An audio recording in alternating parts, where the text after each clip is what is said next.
Irmãos, bom dia. Carta de Paulo aos Coríntios, a primeira carta, capítulo 1.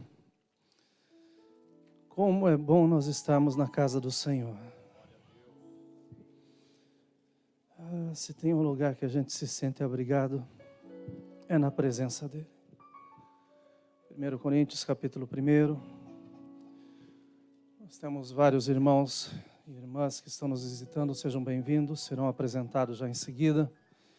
Mas se nós tivermos algumas crianças aqui no nosso meio, nós mudamos a programação a partir de hoje. Nós temos cultos para as crianças que começam no mesmo horário do nosso, então os pais que quiserem mandar os filhos já podem mandar, para que eles também aprendam a palavra do Senhor. O trabalho das crianças não é para que os pais fiquem tranquilos aqui na casa do Senhor, ou para que pensem que nós temos babá na igreja. Nós temos professores e professoras da palavra do Senhor que estão ensinando os nossos filhos nesse mesmo tempo. E nós queremos que a bênção do Senhor os acompanhe e que essa manhã seja uma manhã também abençoada em nome de Jesus. 1 Coríntios, primeira carta aos Coríntios, capítulo 1, vamos ler do versículo 26 até o versículo 31. Eu estou com a Bíblia Almeida, mas eu fiz a anotação pela NVI. E o texto diz assim, ou melhor, antes do texto, deixa eu fazer uma pergunta à igreja. Sabemos que o profeta Joel profetizou que haveria um grande avivamento nos últimos tempos. Nós estamos nos últimos tempos, porque o nosso Jesus ele já está assunto aos céus e está voltando buscar a sua igreja. A minha pergunta é essa, qual a probabilidade de você ser usado nesse avivamento? De você ser a peça central para que aconteça algo novo nesses dias. 1 Coríntios 1, 26, diz assim, irmãos, pensem no que vocês eram quando foram chamados. Poucos eram sábios segundo os padrões humanos, poucos eram poderosos, poucos eram de nobre nascimento, mas Deus escolheu o que para o mundo é loucura, para envergonhar os sábios, e escolheu o que para o mundo é fraqueza para envergonhar o que é forte.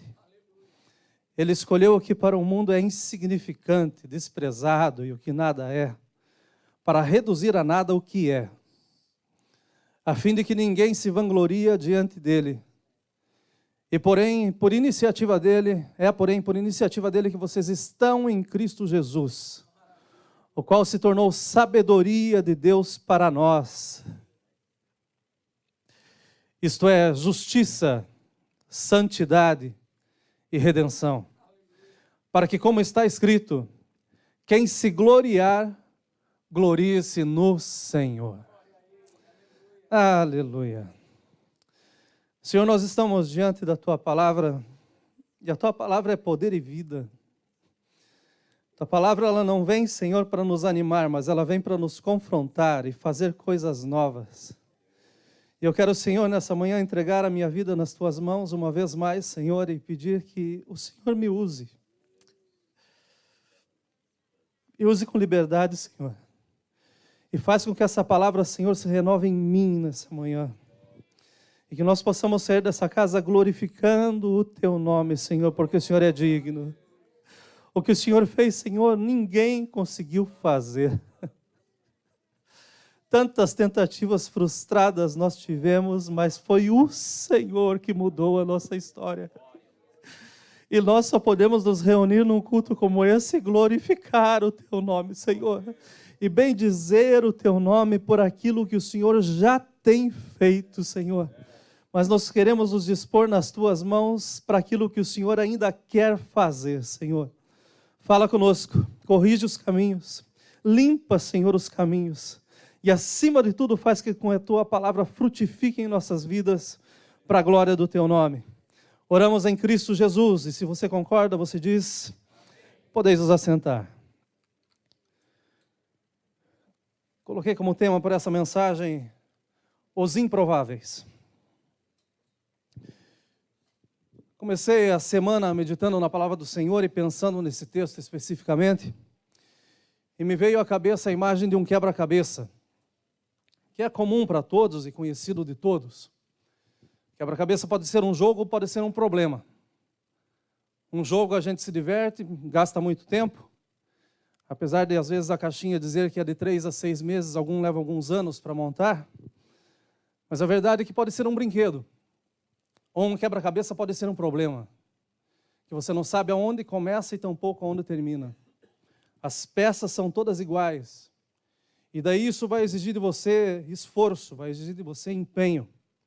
E talvez até um plano para que você possa fazer com que esse quebra-cabeça seja montado. Talvez você tenha que separar em cores ou separar pelo formato das peças. Começar pelos cantos para que se torne mais fácil. Mas a verdade é que pode ser um jogo ou pode ser um problema.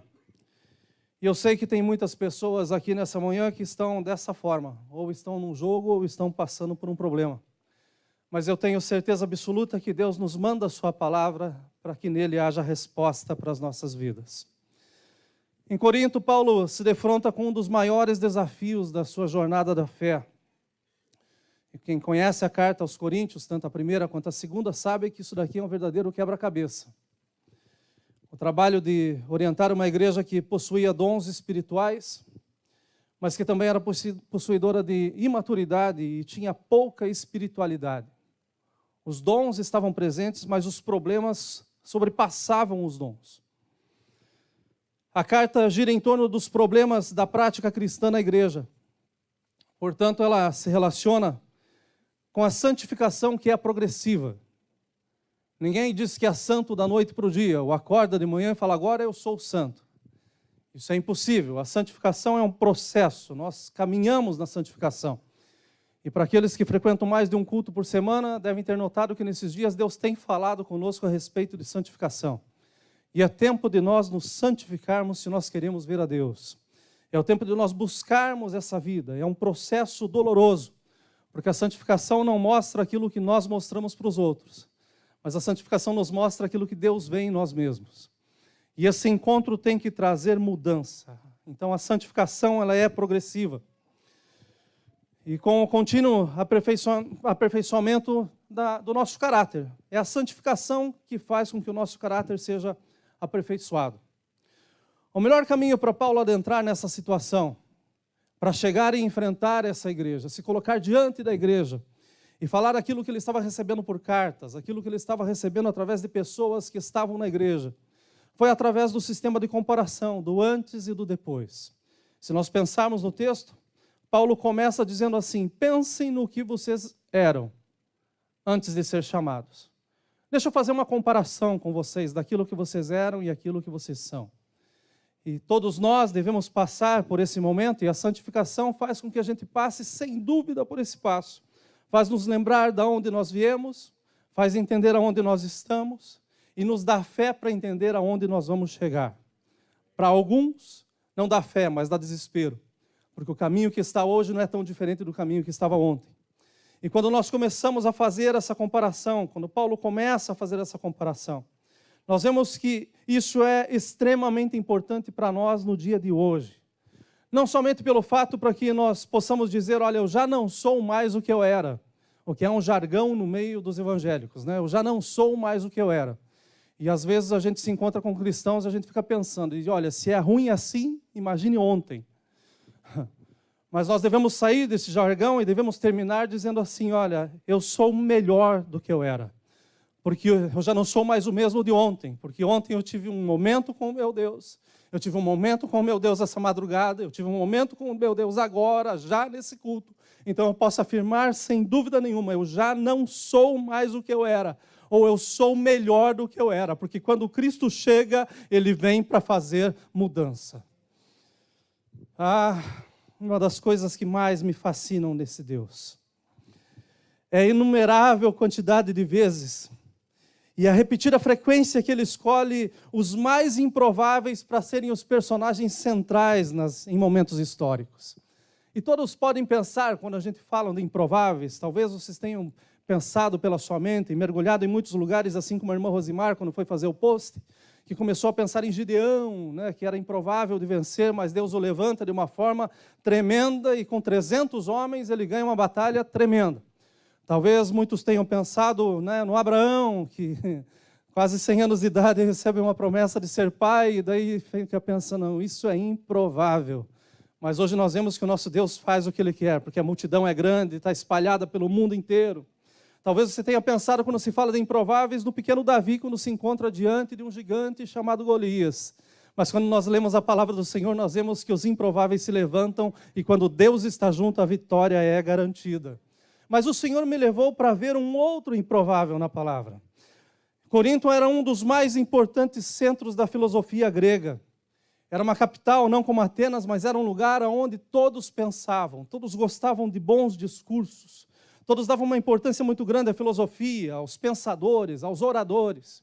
Era uma cidade que em cada esquina tinha um sábio para te dar um conselho. E hoje nós vemos que não é tão diferente, porque existem multidões de conselheiros. E conselheiros que às vezes te levam por buraco, ao invés de te tirar dele. Mas a verdade é que existiam muitos e estavam nas ruas, e Paulo também estava na rua.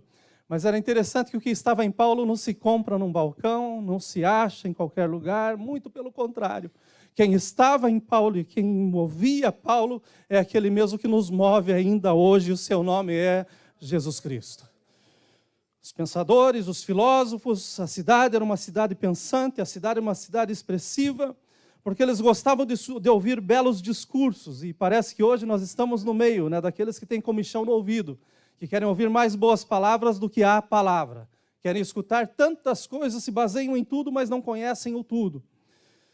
Porém, eram também um dos maiores centros de vida licenciosa do primeiro século.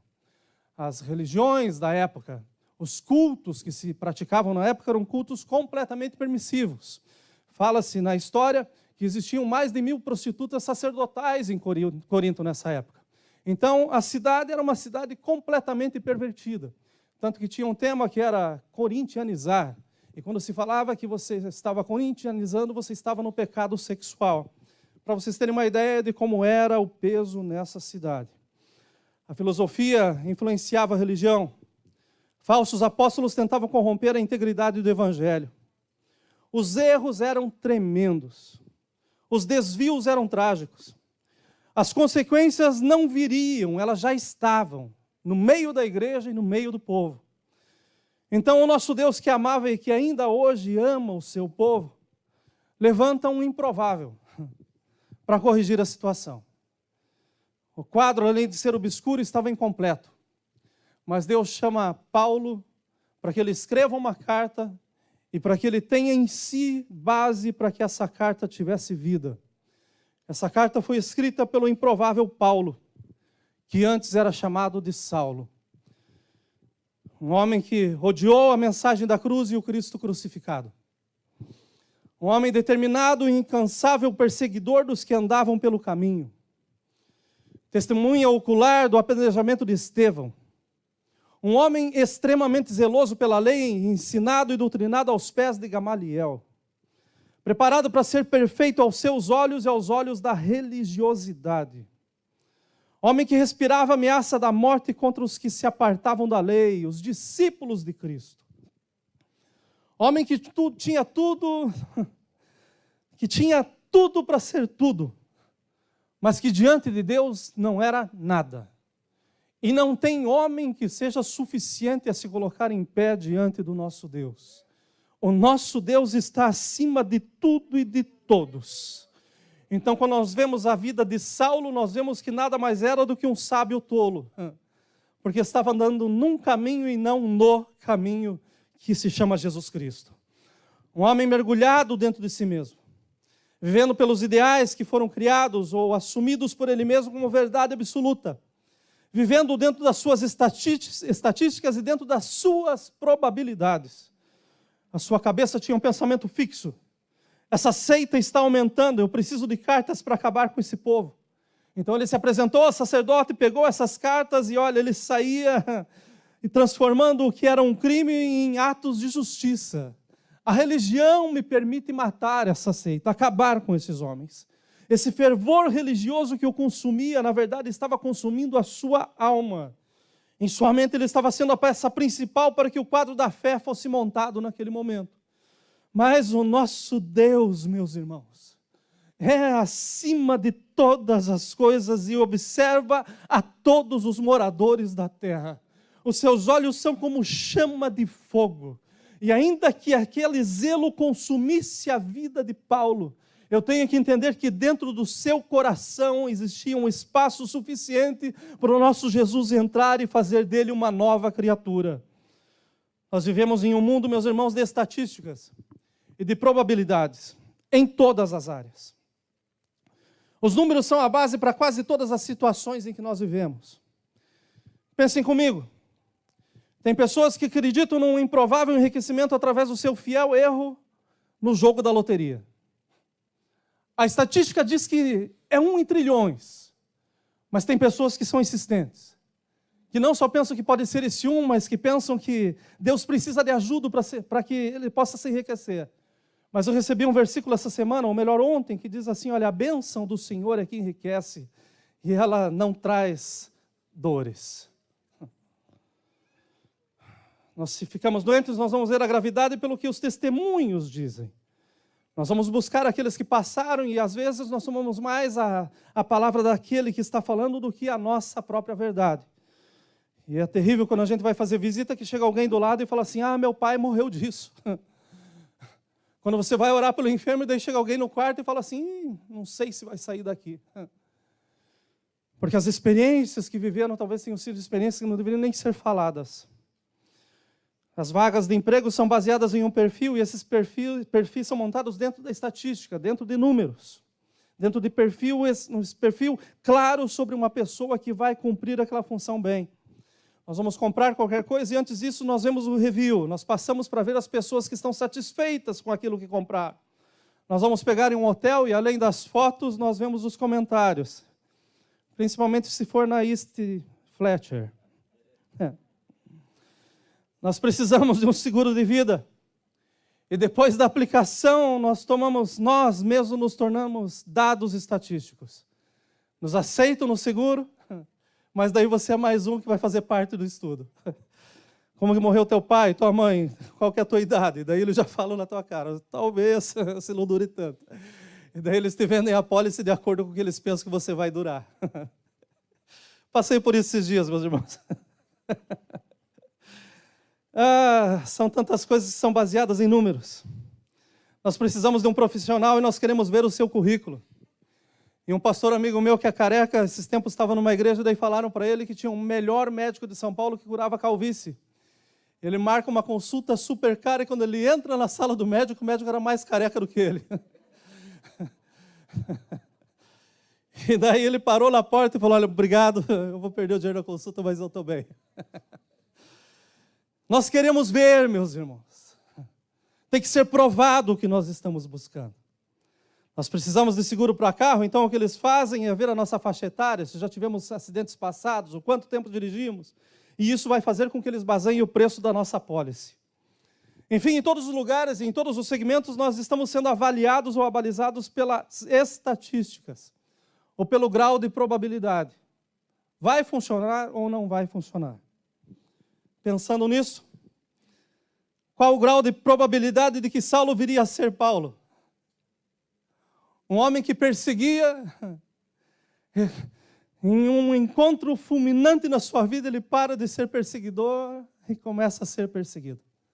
Qual a probabilidade para que uma mudança dessa aconteça?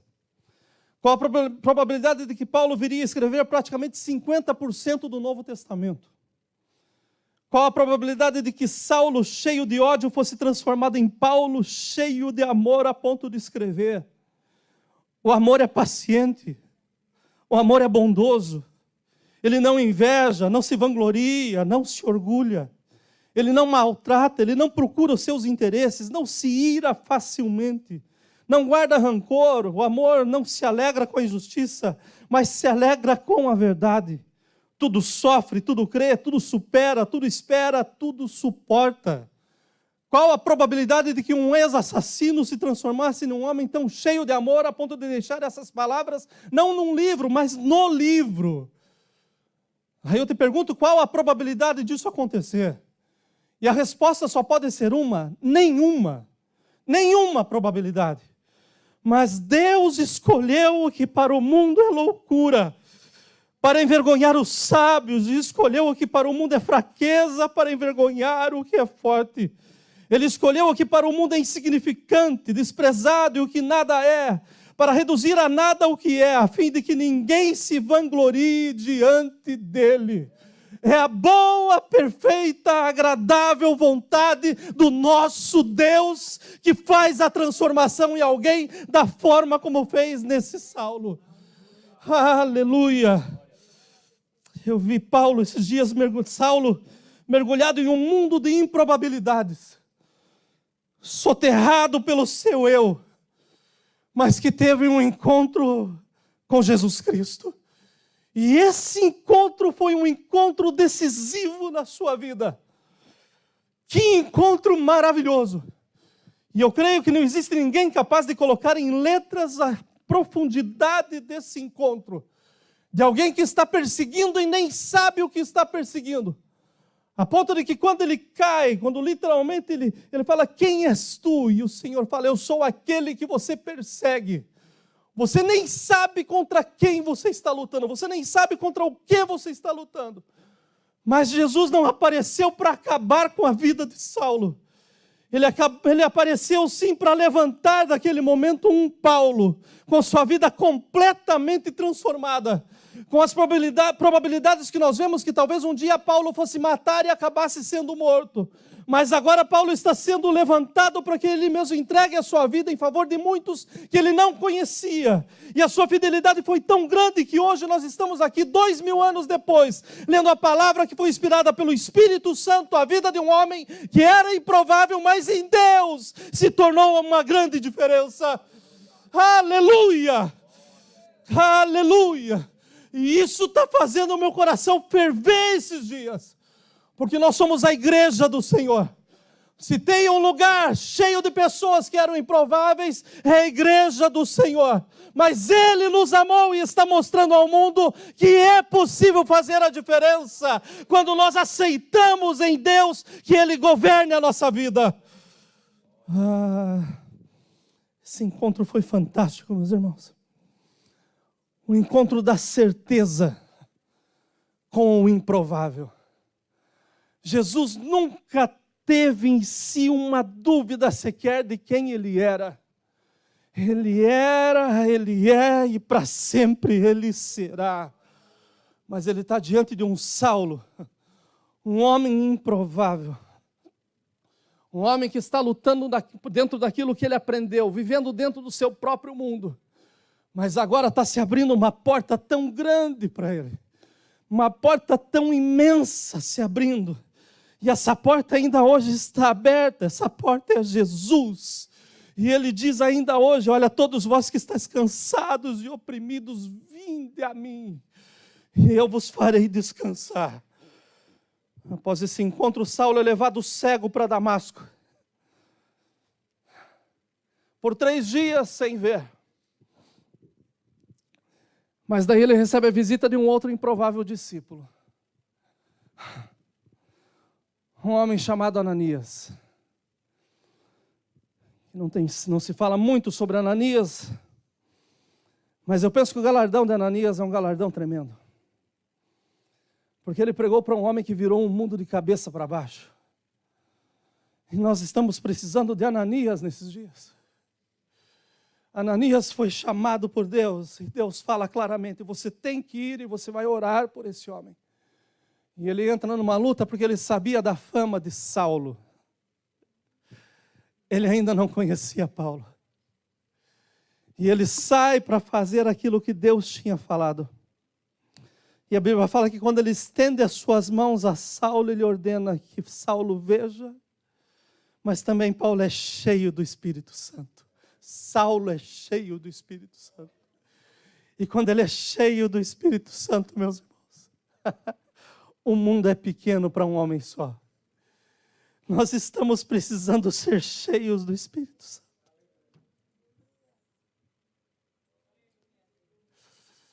Um mundo que parece ser tão grande, meus irmãos, para uma pessoa cheia do Espírito, ele se torna pequeno. Provável Saulo se torna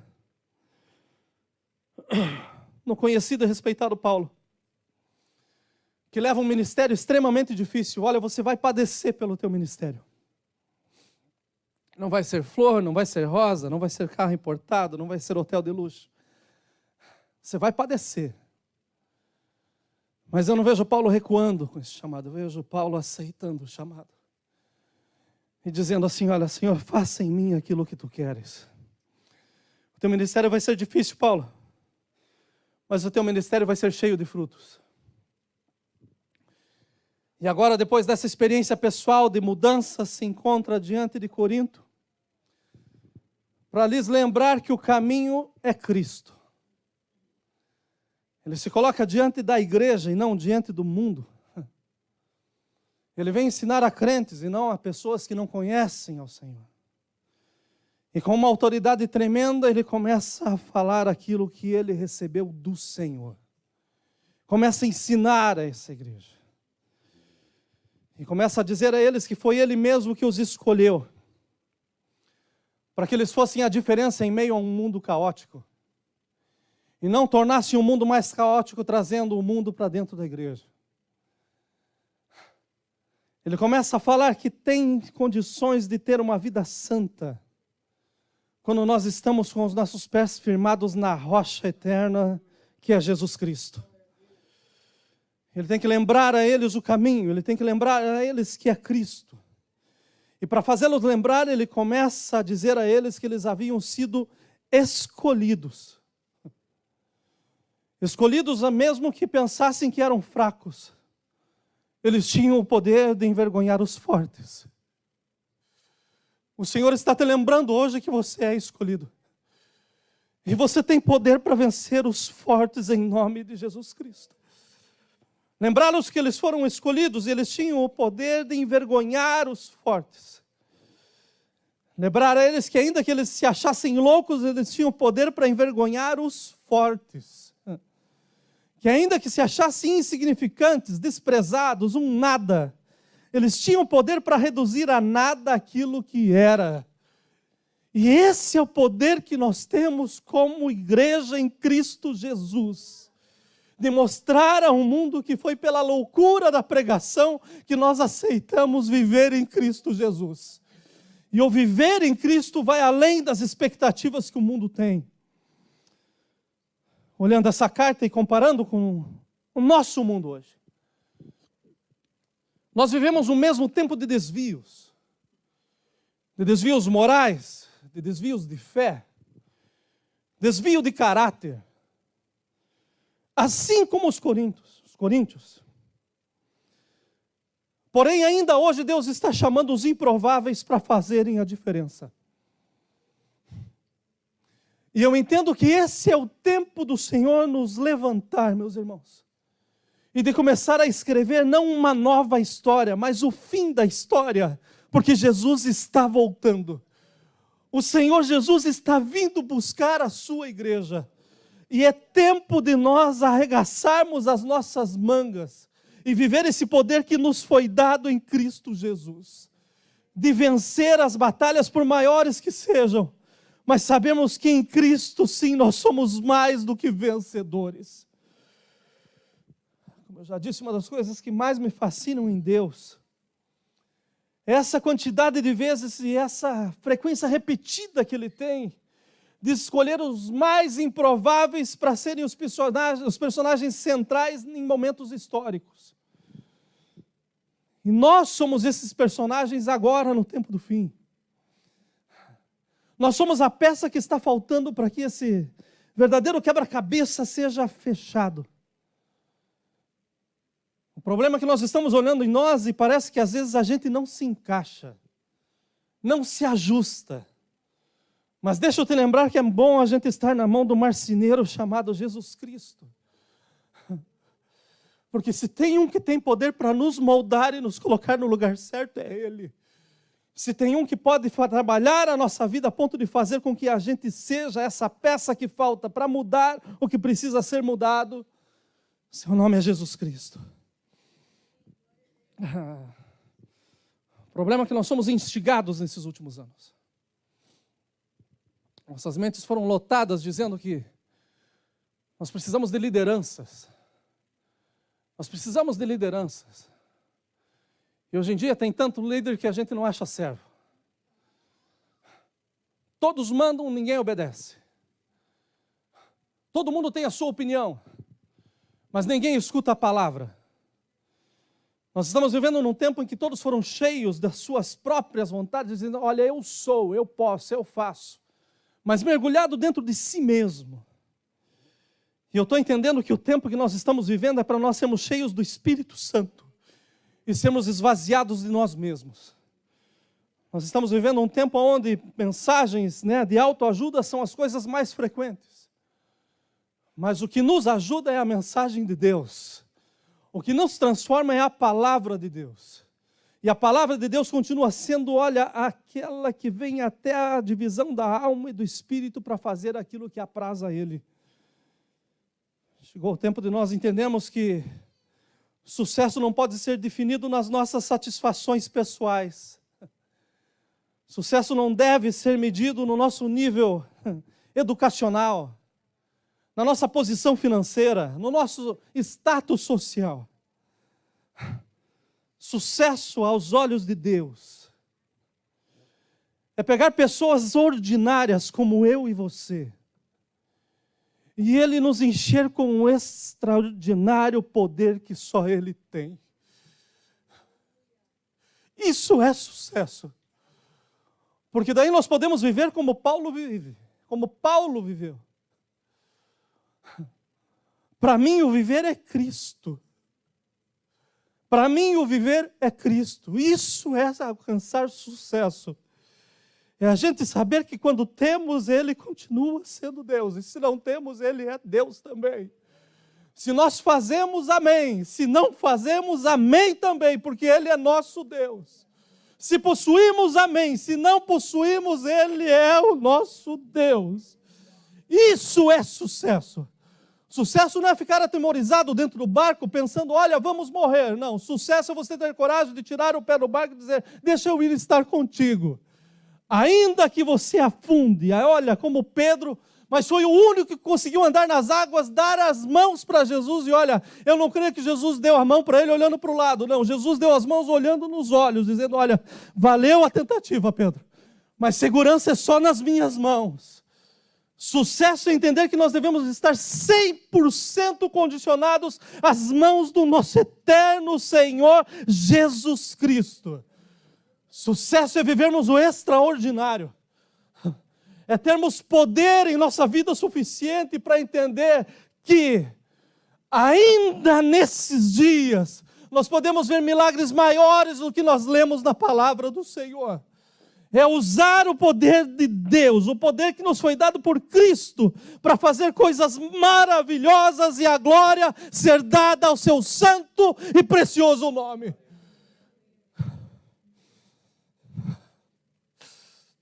Aleluia. Aleluia. É esse sucesso que eu tenho lutado na minha vida. Reconhecendo que eu sou o maior dos improváveis. Mas foi a sua graça que me pôs de pé. E por isso eu estou aqui hoje, vivendo pela sua misericórdia. Esse mesmo poder que foi dado a cada um de nós quando nós dissemos sim para Jesus. Mas esse poder tem que ser colocado em ação. Esse povo de Corinto era um povo que acabou se tornando arrogante, porque estavam cheios de si. E daí Paulo chega nessa comparação, ele fala, olha, deixa eu lembrar vocês de onde vocês vieram. Para vocês saberem onde vocês estão. Por um bom tempo na minha casa fui bombardeado pela Kátia, que era a única mulher da casa que gostava de assistir aquele Home Garden Television. As transformações das casas. A simplicidade que a mudança de um móvel do lugar em um vaso de flor faz, a diferença que traz, a alegria que mostra. Com o tempo veio a Eibra, que agora são 2 contra 1. E é maravilhoso a gente ver, meus irmãos,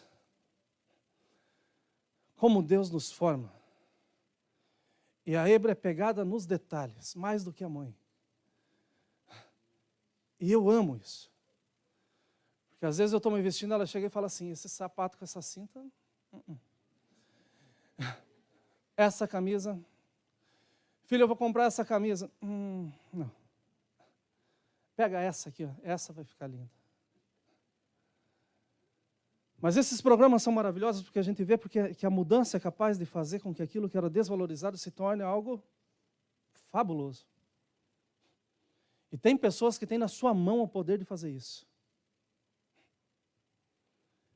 Entrega um poder desse na mão de Saulo.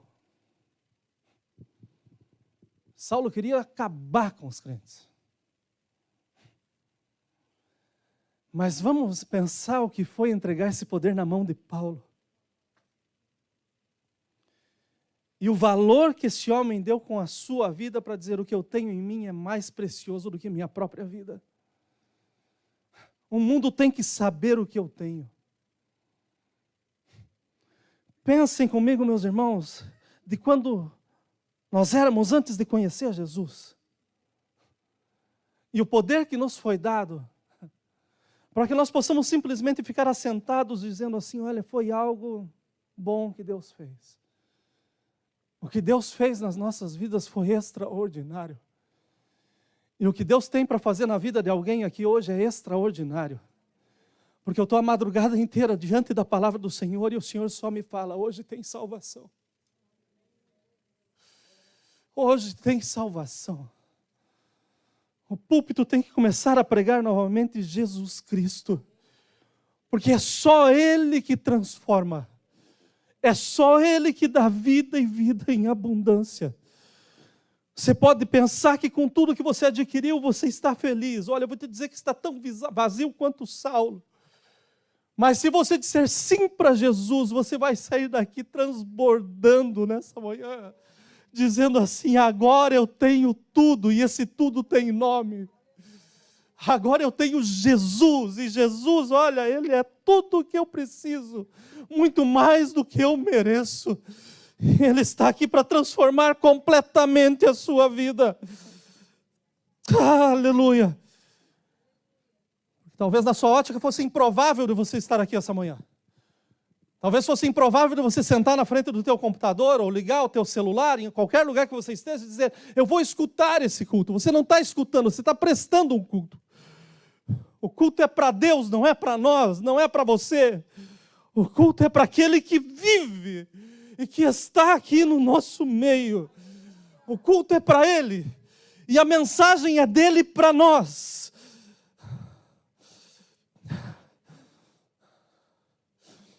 Ele tem feito o extraordinário em nós, tornando esses improváveis em algo que é provado pela fé. Porque eu digo que eu não sou mais o que eu era, porque pela fé eu vejo que o Senhor me transformou. E pela fé eu vejo que se Ele não voltar hoje, amanhã eu vou estar um pouco melhor do que hoje. Porque Ele continua trabalhando em nossas vidas. Ele não para de trabalhar em nossas vidas.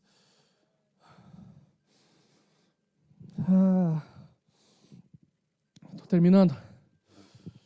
E dessa vez eu estou falando sério.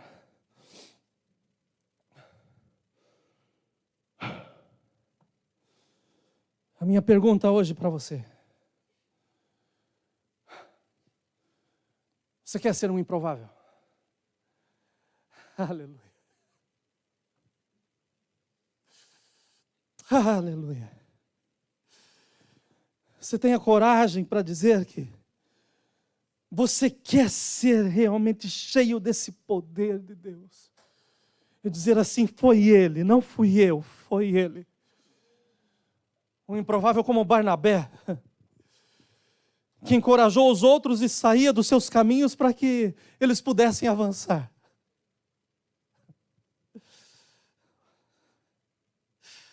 Uma improvável como uma mulher samaritana, porque ela não deixou o seu passado controlar o seu futuro. Mas chega Jesus e ela diz, eu aceito. Mas espera um pouco que eu vou lá. Tem gente que quer te escutar também, Jesus. Ah, meus irmãos, essa água que jorra, meus irmãos, ela continua jorrando hoje.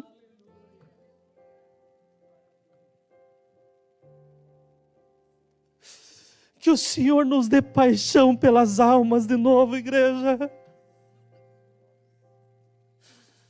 Porque se Jesus não chegasse na vida de Saulo, essa história nem estaria aqui, ela seria trágica. Mas Jesus chegou, e eu tenho certeza absoluta no meu coração, que a igreja orava por Saulo. Quando a igreja ora, o céu se move. Muitos de nós estamos orando pelos Saulos das nossas famílias. Improváveis. Pessoas que nós olhamos e falamos, não tem mais saída. Mas nós oramos porque nós sabemos que pela oração Deus acha a porta de entrada.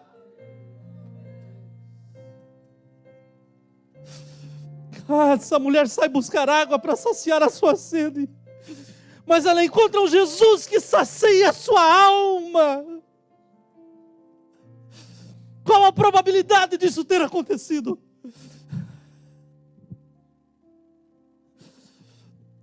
Meus irmãos, talvez o improvável Pedro seja um bom exemplo para nós. Porque caminhou com Jesus, mas falhou. Mas ele nos deixa a lição que ele não desistiu porque falhou. E tampouco Jesus desistiu dele porque ele tinha falhado.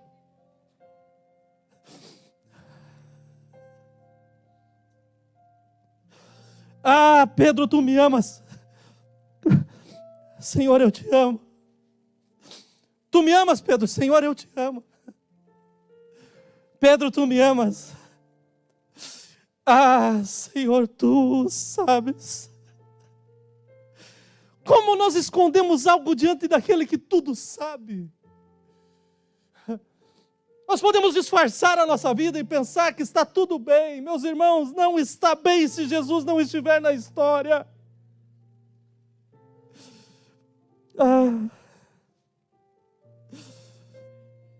Talvez um improvável como João Batista.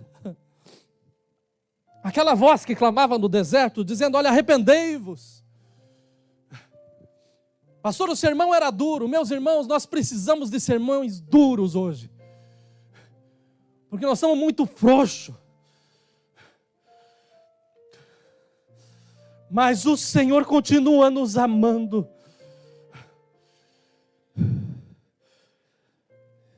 Acho interessante quando eu escuto algumas pessoas dizerem, olha, eu venho para a igreja com 3 mensagens. E daí durante o culto eu vejo aquela que se encaixa melhor. Se a Bíblia não fosse fonte de inspiração, meus irmãos, e se o Senhor não for o Deus da casa, então nós falamos o que nós queremos no púlpito.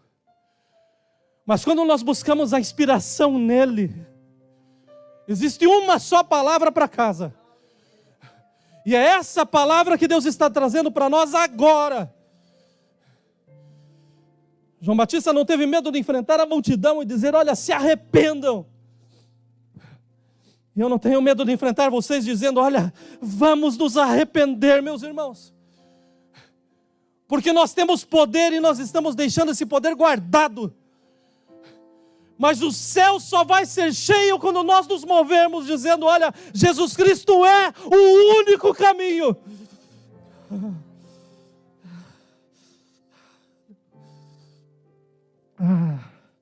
Uma nação inteira esperando.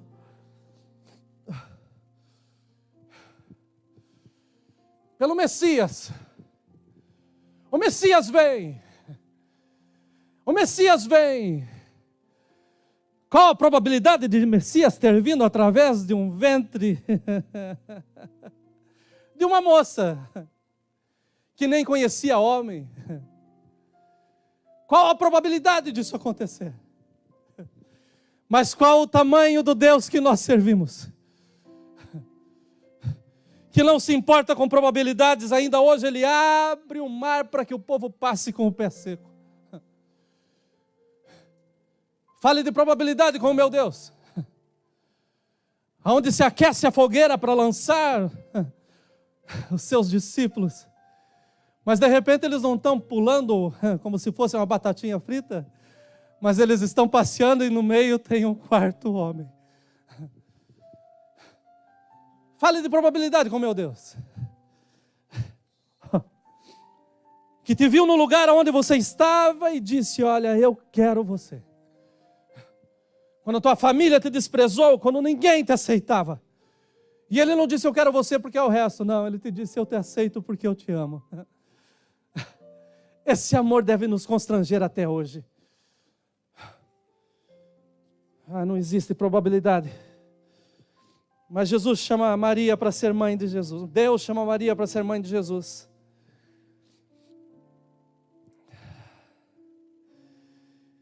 E ela aceitou esse desafio, mantendo-se pura e disposta a viver o impossível. Deus ainda conta com uma igreja que queira viver o impossível.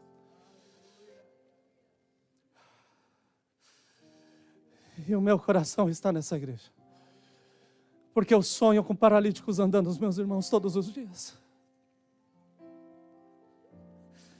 Eu sonho com cegos enxergando. Eu ainda quero ver cabelo crescendo na minha frente, meus irmãos.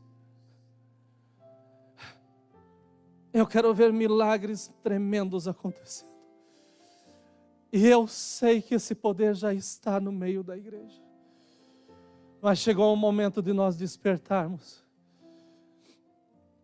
Nós não éramos as pessoas prováveis a ter tanto poder. Mas Ele olhou para nós e Ele não erra. Ele não erra. Ele sabe aonde nós devemos ser colocados. Ele sabe o ponto exato onde nós devemos ser encaixados. E eu creio sim que Deus está levantando uma igreja, da qual nós fazemos parte. Uma igreja que ainda que não saiba tudo, busca o todo. E no todo aprende todos os dias. Que nós podemos melhorar a nossa caminhada sempre.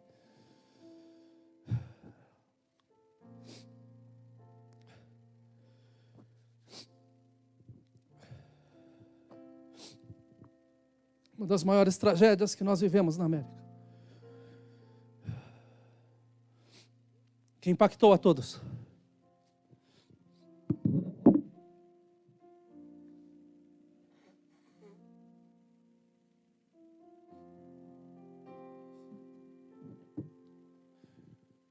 Não só os americanos, não só aqueles que vivem na América, mas o mundo. O mundo foi sacudido no 11 de setembro. E tem uma história muito interessante, porque somente 12 sobreviventes foram puxados no meio dos destroços.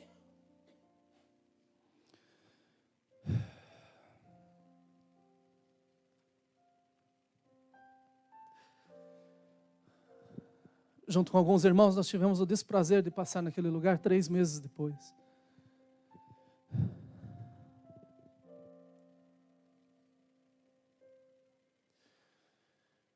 Madrugada, chegando perto, e uma fumaça, uma neblina muito escura, parecia na verdade poluição. E me chamou a atenção e eu perguntei, eu estava num segundo carro com um pastor. E eu pergunto para esse pastor o que é aquilo, se era poluição mesmo, porque era a primeira vez que eu estava em Nova York. E nós estávamos a 3 milhas ainda das torres, 3 meses depois. E esse pastor com lágrimas nos olhos me fala, isso ainda são as torres que continuam queimando.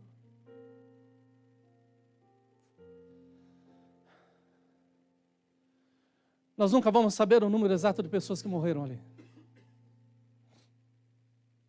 Mas nós sabemos quantos sobreviveram. Foram 12. E a história é interessante porque dos últimos 3 que foram tirados, 2 estavam no meio de uma pilha muito alta de escombros. E os bombeiros chegaram, isso 4 dias depois, 3 dias depois. Falaram assim, ninguém mais procura aqui, ninguém mais entra aqui, porque o fogo está tão forte e as pessoas vocês mesmos podem ser as vítimas. Mas enquanto estavam dando essa ordem para que o resgate saísse, do outro lado da nação tinha um homem que por 27 anos serviu ao exército. E agora ele era um contador. E enquanto ele estava trabalhando, que ele viu as torres serem atingidas, algo mais forte atingiu o seu coração. E disse assim, você tem que ir lá porque eu tenho algo especial para fazer com você. Esse homem chega para o seu patrão e fala, olha, a guerra começou. E como um bom soldado eu vou me apresentar, eu vou faltar por uns dias no trabalho. Ele passa na sua casa, pega uma das 2 fardas que ele tinha pendurado no seu guarda-roupa, coloca a farda, passa no barbeiro que estava vazio, só tinha o barbeiro olhando na televisão, e ele pede para fazer o seu corte militar. E ele está dentro do seu Porsche. Seu Porsche era um Porsche 911 Turbo, que ele tinha comprado algumas semanas antes. E ele vai toda a viagem pensando, como que eu vou entrar lá? Fazem anos que eu estou na reserva. Mas Deus falou muito claro com ele, falou assim, abaixa a capota do seu carro. E vai entrando. Ele baixou a capota e em todas as barreiras que tinha ele passou, porque pelo seu uniforme olhavam. Ninguém perguntou nada e ele vai e ele sobe exatamente nesse destroço aonde ninguém podia entrar. E ele começa a andar no meio dos destroços, tentando achar um espaço para entrar bem no meio. E de repente ele olha e vê uma outra pessoa que também estava desrespeitando as ordens. E começam a andar juntos e bater e gritar bem alto, e eles conseguem entrar no meio dos entulhos, no meio de tudo aquilo. E eles começam a gritar, tem alguém vivo, tem alguém vivo. E de repente eles escutam uma batida no ferro. E dessa batida no ferro eles chegaram nas últimas 2 pessoas que foram resgatadas. Um desviado, que estava completamente cercado e dizendo, não tem nada que vai me tirar daqui, a vida acabou. Esses homens retiram esses homens de lá, e esse irmão acompanha uma dessas vítimas, esse desviado até o hospital. E no hospital, antes que esse homem seja atendido, ele fala do amor de Jesus e esse homem fala assim, eu conheço a Jesus, mas eu estou muito distanciado dele. E então no coração desse homem o Espírito testificou dizendo, foi para essa vida que eu te mandei aqui. Ora, abençoa a vida desse homem e diz que ele estava tão cansado que ele acha um quarto vazio. Ele tira a sua farda e deita para descansar na maca. Passa o dia. E quando ele acorda, ele vai ver, já está no dia seguinte. Mas a farda dele está limpa, porque o próprio hospital tinha lavado. E preparado para que ele continuasse seu dia. Ele pega seu carro e volta para a cidade dizendo, valeu a pena.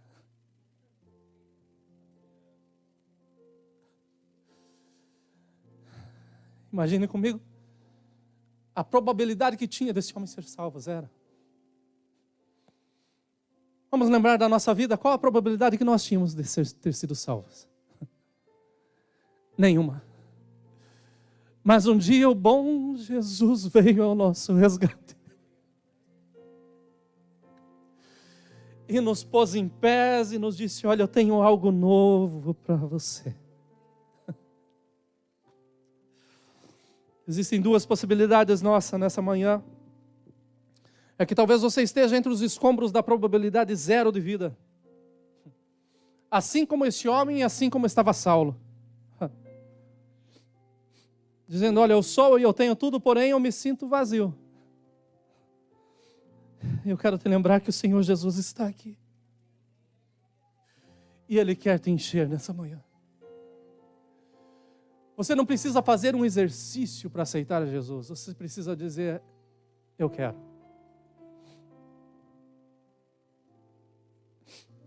A segunda hipótese é que talvez você esteja na presença doce de Deus através de Cristo, assim como Ananias, um bom discípulo, que ouvia a voz de Deus e que estava pronto a servir.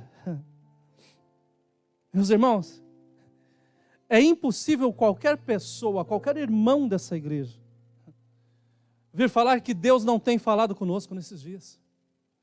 É impossível. Nós só não vimos a sua face, mas nós sentimos a sua presença em todo o tempo. Deus tem nos mandado palavras nessa casa, meus irmãos, para que haja mudança total em nossa vida. Mas eu quero te perguntar, o que precisa ser feito para que você tire a tua farda do cabide? E para que você entenda que tem pessoas que estão morrendo e que precisam de alguém a se dispor. Senhor, eu estou aqui, usa a minha vida.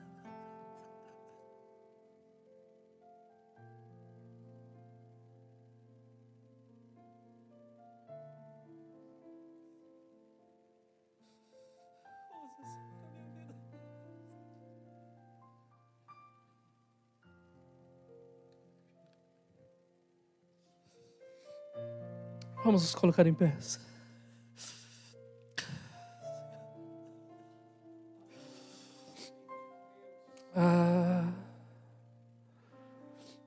Irmãos, pensem no que vocês eram quando foram chamados. Se você ainda não pode ser chamado de irmão, hoje é o dia para que você aceite a Jesus como teu Salvador e que tenha a Deus como teu Pai. Como é precioso quando nós nos chamamos de irmãos. Que doce, que poder que há nessa palavra. Nós somos a Irmandade dos Santos. Mas talvez você não possa ser chamado de irmão ainda. Então eu vou estar orando dentro de 1 minuto. E eu quero te convidar a sair do seu lugar. Você que sente que essa palavra foi para você. Que precisa de Jesus. Ele está aqui. Você que reconhece que é irmão, mas que precisa, se dispor a fazer a vontade dEle. Eu também quero que você saia do seu lugar, para que nós possamos orar e esse poder comece a ser notado pelo mundo, para a glória do Senhor Jesus. Em 1 minuto nós oramos, fiquem à vontade para estar no altar.